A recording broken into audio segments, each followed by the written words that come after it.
यह कहानी है भगवान द्वारा ली गई अर्जुन और कर्ण की उस एक परीक्षा की, जिसने कर्ण के दानवीर कर्ण होने का और अर्जुन के गीता उपदेश का रास्ता खोल दिया। पांडवों की शिक्षा पूरी होने के बाद द्रोणाचार्य भगवान श्री कृष्ण के पास पहुंचे।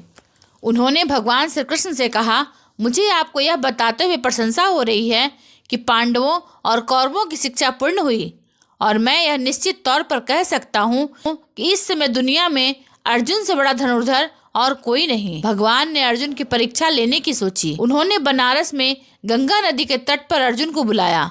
साथ में उन्होंने कर्ण को भी बुलाया और बोला, मैं 30 दिन की तपस्या पर जा रहा हूँ।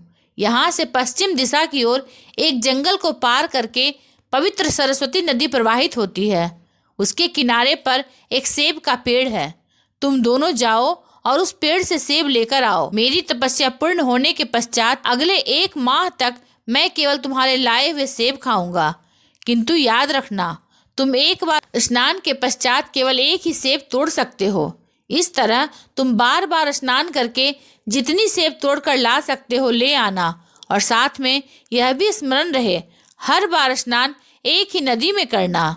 मैं जानता हूँ कि कार्य थोड़ा कठिन है, किंतु तुम दोनों संभाल लोगे। इतना कहकर श्री कृष्ण मुस्कुराए।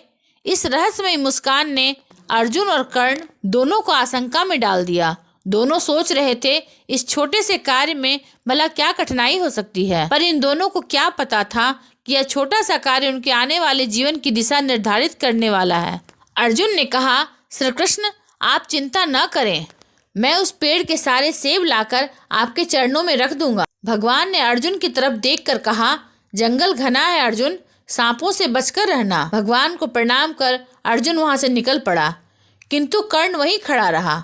वो चुपचाप खड़ा भगवान को देखे जा रहा था। कर्ण पहली बार श्री कृष्ण से मिला था। उसके चेहरे से साफ पता चल रहा था उसको भगवान से बहुत सारी शिकायतें हैं, किंतु वह कुछ बोल नहीं पा रहा था। भगवान उसके नजदीक आए और बोले, जाओ कर्ण, तुम पीपल के पत्ते से बचकर रहना। सेब नहीं लाना है तो छोड़ देना। जो आज तक अर्जित किया है वह सब भी गंवा दोगे। कर्ण अर्जुन से पहले जंगल के पास पहुंचा। उसने देखा जंगल इतना घना है कि उसके अंदर से होकर जाना तो संभव नहीं है। तभी उसने देखा कि उसके दूसरी तरफ एक रास्ता है, जिससे वह घूमकर जंगल पार करके जंगल के दूसरी तरफ बह रही सरस्वती नदी तक पहुंच सकता है। यह रास्ता लंबा जरूर था, किंतु इससे वह जंगल के अंदर जाए बिना नदी तक पहुंच सकता था।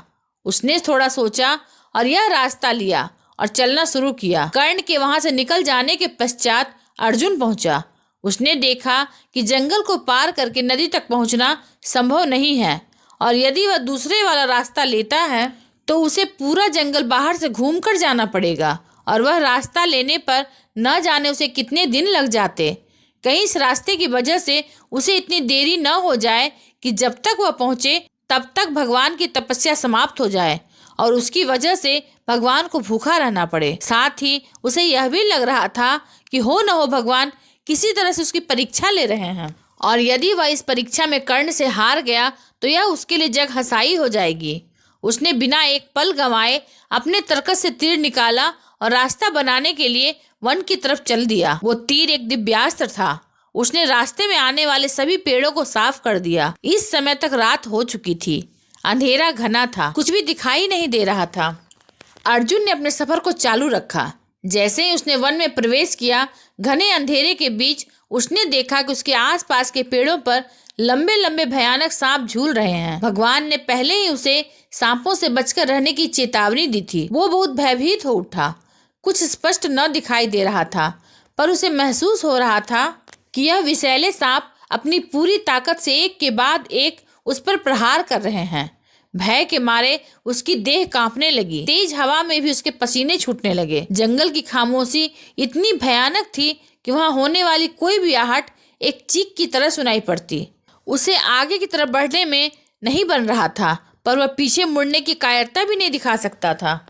अर्जुन ने अपनी सारी हिम्मत जुटाकर आगे की ओर बढ़ा। तभी एक सांप ने जोर से उस पर प्रहार किया। वो वहीं मूर्छित होकर गिर पड़ा। अगली सुबह जो हुआ वो तो अर्जुन के लिए और ज्यादा विचित्र था। जब उसकी आंख खुली, उसने देखा कि उसके आसपास न तो कोई सांप है न कोई जंगली जानवर। सामने था तो बस एक दिव्य वन। इतनी शांति, इतना सुंदर दर्शन, ऐसा प्रतीत होता था कि यहाँ स्वयं देवताओं का वास है। ऐसा दृश्य धरती पर कहीं हो, ऐसी तो उसने कल्पना भी नहीं की थी। उसने सोचा हो न हो उस सांप के हमले के कारण वह अपनी देह त्याग कर स्वर्ग पहुंच चुका है। उसे अपनी पीठ पर सांप के काटे जाने का किसी तरह का कोई दर्द भी महसूस नहीं हो रहा था, न ही उसे आसपास कोई सांप दिखाई दे रहा था। उसने देखा कि जिस मार्ग पर वह था वह वन को उजाड़ कर बनाया गया था और उस मार्ग पर दूर दूर तक मरे हुए पशु पक्षी पड़े हैं। वह समझ गया कि यह वही निर्दोष पशु पक्षी थे जो रात को उसके चलाए गए तीर से मरे थे। यह सारा खेल माया का था। रात में जो सांप उसे दिखाई दिए, जो बार बार उसे खाने के लिए उस पर लपक रहे थे, वो वायु में हिलती पेड़ों की टहनियाँ थीं। वो माया थी जिसने उसे टहनियों को सांप बनाकर दिखाया। माया दो स्तरों पर कार्य करती है। पहला आवरण, जिससे वह वस्तु का असली चेहरा छुपा लेती है, और दूसरा विक्षेपण, जिससे वह वस्तु का एक नया रूप मनुष्य के सामने प्रस्तुत करती है। माया ने अर्जुन से टहनियों का असली रूप छुपा लिया और उन्हें सांप बनाकर उसके सामने खड़ा कर दिया। यह बिल्कुल वैसा ही है जैसे अंधेरे में कोई रस्सी को सांप समझ बैठे और दिल का दौरा पड़ने से मर जाए। मनुष्य माया के इस खेल को नहीं समझ पाता और माया के प्रभाव में किए गए कर्मों का फल जब उसे मिलता है और उसका आरोप भाग्य होने के नाते समय पर आता है। अर्जुन एक करुणावान व्यक्ति था, जिस वजह से वह इन बेजुबान निर्दोष पशु पक्षियों को मरा देख ग्लानि से भर उठा। तभी अर्जुन ने देखा कि उसके पास वाले पेड़ पर एक चिड़िया बैठी है और उसकी तरफ देख रही है। अर्जुन साफ साफ उस चिड़िया के आंसू देख सकता था। अर्जुन का ऐसा अनुभव हुआ कि उसने वन को नष्ट करके उस छोटी सी चिड़िया से उसका सब कुछ छीन लिया है। उसे समझ नहीं आ रहा था कि वह अब क्या करे, किंतु इस समय उसके लिए यह प्रतिस्पर्धा जितनी जरूरी थी। वो उठा और उसने आगे की तरफ बढ़ना शुरू कर दिया। जंगल काटने से रास्ता इतना छोटा हो चुका था कि वह शाम ढलने से पहले नदी के किनारे पहुंच गया। उसने वहां पर वह सेब का पेड़ देखा। उसने बिना एक पल का विलंब किए नदी में नहाकर पहली सेब को तोड़ा। फिर वह दोबारा नदी में नहाया और दूसरा सेब तोड़ने के लिए बढ़ा। अब की बार उसने देखा कि वही चिड़िया उस पेड़ पर बैठकर उसकी तरफ देख रही है। थोड़ी देर चिड़िया की आंखों में देखने के बाद उसने उसे अनदेखा किया और दूसरा सेब तोड़ा, और इस तरह वह बार बार स्नान करता और एक सेब तोड़ता। उसने अगली सुबह तक उस पेड़ से सभी पके हुए सेबों को तोड़ लिया। फिर उसने वापस जाने का निर्णय लिया और चलना शुरू किया। वह जैसे ही वन को पार करके नगर के रास्ते पर पहुंचा, उसने देखा कि वह साधु भूखा बैठा है। उसने अर्जुन के उन दिव्य सेबों को देख लिया और अर्जुन से एक सेब मांगा, किंतु अर्जुन यह सब सेब भगवान श्री कृष्ण के लिए लेकर जाना चाहता था। उसने साधु को बहलाने की बहुत कोशिश की, उसे बहुत प्रलोभन दिए कि आप कुछ और मांग लो, 56 भोग, शाही भोग, आप आदेश तो कीजिए।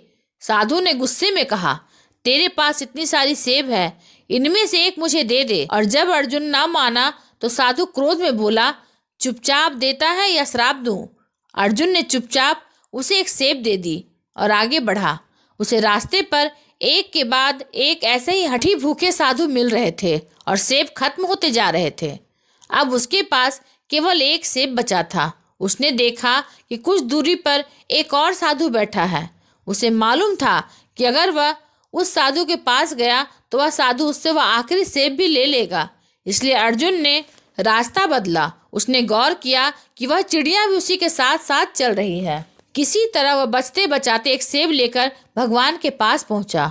वहां उसने देखा कि भगवान तपस्या में लीन है। उसने वहां पर एक जगह बनाकर उस जगह को सजाया और उस पर उस सेब को रख दिया। अर्जुन उस सेब को देखे जा रहा था।